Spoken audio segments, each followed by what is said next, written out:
On vous l'a dit, la légende de ce jour nous amène tout droit dans le noble art, c'est la boxe. Et Romaric Tenda est allé prendre pas moins que le roi des rings, c'est Mohamed Ali George Foreman. C'est bien ça, Thierry?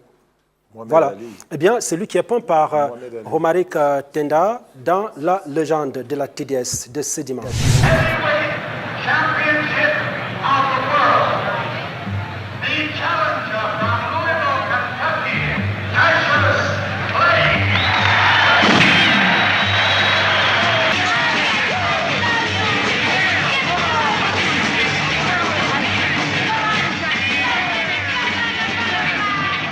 Je vole comme un papillon, je pique comme une abeille. Mohamed Ali définissait ainsi son style qui lui fit remporter 3 fois le titre de boxeur mondial dans la catégorie des lourds. Mais bien plus qu'un sportif, Mohamed Ali a su imposer, dans une Amérique, ses convictions religieuses et ses valeurs morales.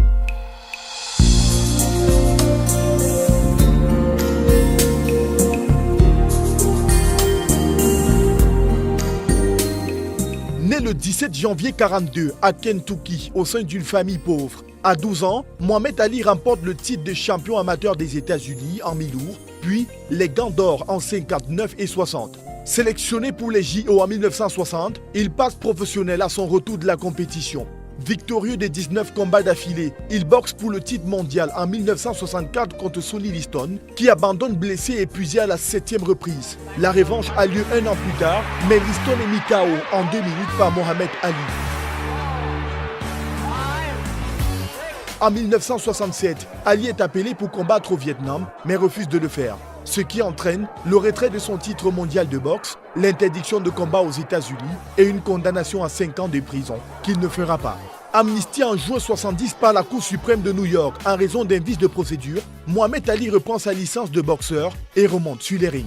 Après plusieurs échecs, dont le combat avec Joe Frazier qu'il remporte dans une revanche plus tard, Mohamed Ali doit alors rencontrer George Foreman, tenant du titre de champion du monde à Kinshasa en 1974.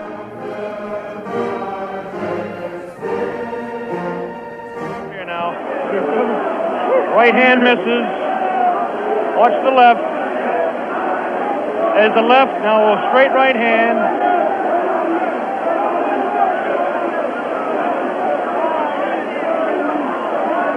That one spins his head. That's the knockout punch right there. It was a straight right hand taken right on the face of Muhammad Ali. This is the dressing room of Muhammad Ali. David Frost is making his way down there. Ali talking to Louis Soria. Another one of his handlers there. Muhammad Ali hugging Dr. Freddie Pacheco. Quand j'ai battu Foreman, il s'est cherché des excuses. Ça n'allait pas assez vite, le ring était mou, le tapis était pas à son goût, les cordes étaient pas assez tendues. Et maintenant, Frazier dit qu'il a retrouvé son punch et qu'il est prêt, qu'il me battrait 2 fois alors que moi, j'ai eu du mal à gagner. Je veux les combattre tous les deux le même soir. Je veux Frazier d'abord en 10 rounds et après avoir corrigé Frazier, je veux enchaîner avec George Foreman pour 10 rounds. Et je garantis que je les massacrerai tous les deux. Après avoir massacré Frazier, que ce soit par KO dans le 3e round, sur décision ou autre, je demande juste 1 minute pour souffler et je veux que Foreman saute direct sur le ring. Je le dis devant le monde entier, à tous ceux qui regardent cette interview, je suis sérieux quand je dis que je veux combattre Joe Frazier et George Foreman le même soir pour prouver que je suis le plus grand de tous les temps. Il y en a qui doutent encore, qui se cherchent des excuses. Je veux les massacrer tous les deux le même soir et plus personne ne pourra dire quoi que ce soit. À partir de 1975, Mohamed Ali perd peu à peu sa forme et ne participe plus qu'à 2 combats par an. Ali est désormais davantage préoccupé par ses problèmes de poids et de santé que par ses combats. Il perd son titre en 1976 contre Léon Spinks, mais le récupère à la revanche. En 1979, il annonce officiellement la fin de sa carrière. Cependant, il participe à plusieurs autres combats pour maintenir la forme. Son dernier combat aura lieu en 1981 contre le futur champion, Trevor Berbice. En 1984, on lui diagnostique la maladie de Parkinson et ses fonctions motrices diminuent de plus en plus. Il intervient cependant plusieurs fois pour le gouvernement américain auprès duquel il négocie la libération d'otages au Liban en 1985, puis rencontre Saddam Hussein en 1990 pour tenter d'éviter le conflit qui se prépare.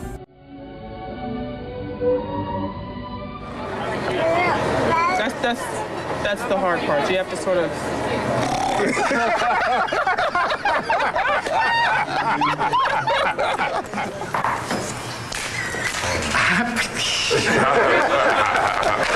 ¿Dónde lo metió? Where did you put it? Sa dernière apparition en public sera en 2012 à Londres, lors de l'entrée de la flamme olympique dans le stade.